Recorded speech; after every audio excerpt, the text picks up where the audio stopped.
महानगरपालिका निवडणुकीमुळे राजकीय वातावरण तापलेलं असतानाच एक धक्कादायक बातमी समोर आली.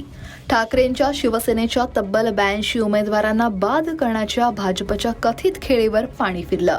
भाजपचा हा डाव नेमका कसा उलटला, पडद्यामागे नेमकं काय घडलं, चला जाणून घेऊया.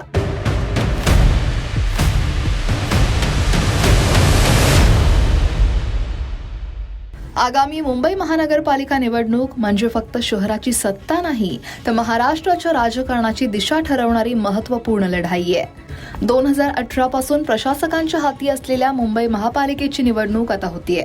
यात ठाकरेंची शिवसेना, भाजप, शिंदेंची शिवसेना आणि मनसे या प्रमुख पक्षांमध्ये चुरशीची लढत पाहायला मिळतीये.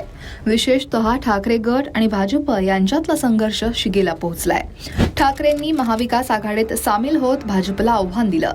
ठाकरेंकडून 122 पैकी 82 जागांवर उमेदवार उभे केले गेले. मुंबईतील आपला बालेकिल्ला पुन्हा मजबूत करण्यासाठी ठाकरेंची शिवसेना पूर्ण ताकदीने उतरली आहे. मात्र ठाकरे गटाच्या या उमेदवारांना रोखण्यासाठी भाजपनं एक मोठा डाव आखलेला आणि तो म्हणजे ठाकरेंच्या शिवसेनेच्या 82 उमेदवारांचे अर्ज बाद करण्याचा प्रयत्न. ही एक महत्त्वपूर्ण आणि राजकीयदृष्ट्या संवेदनशील खेळी होती, ज्यामुळे ठाकरे गटाला मोठा धक्का बसू शकला असता. ठाकरेंच्या सर्व उमेदवारांनी दाखल केलेल्या अर्जांवर भाजपचे शहराध्यक्ष सुनील केदार यांनी हरकत घेतली, पण ती फेटाळण्यात आली.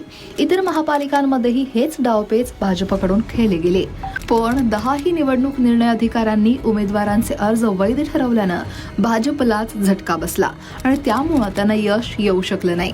भाजपचा हा डाव नेमका उलटला असं म्हटलं जात आहे. भाजपच्या या रणनीतीवर पाणी फिरलं आणि ती यशस्वी होऊ शकली नाही. भाजपच्या या खेळीमागं अनेक कारणं दिली जात आहेत. सगळ्यात महत्त्वाचं म्हणजे राज ठाकरे आणि उद्धव ठाकरे यांच्यातली युती.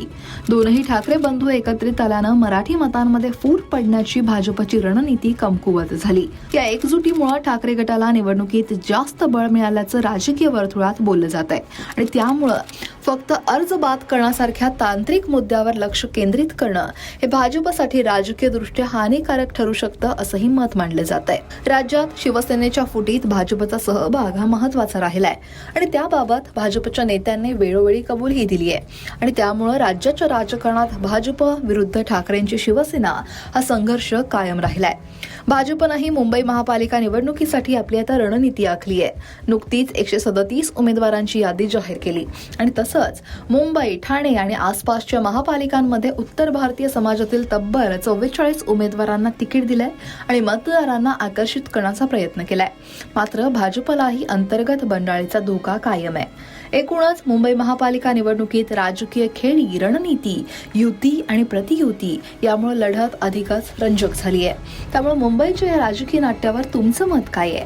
भाजपचा हा डाव खरोखरच उलटलाय की ही तात्पुरती परिस्थिती आहे? उद्धव ठाकरे आणि राज ठाकरेंची युती भाजपला भारी पडेल का? तुमचं मत काय? कमेंट नक्की करा आणि लोकमत सबस्क्राईब करायला विसरू नका.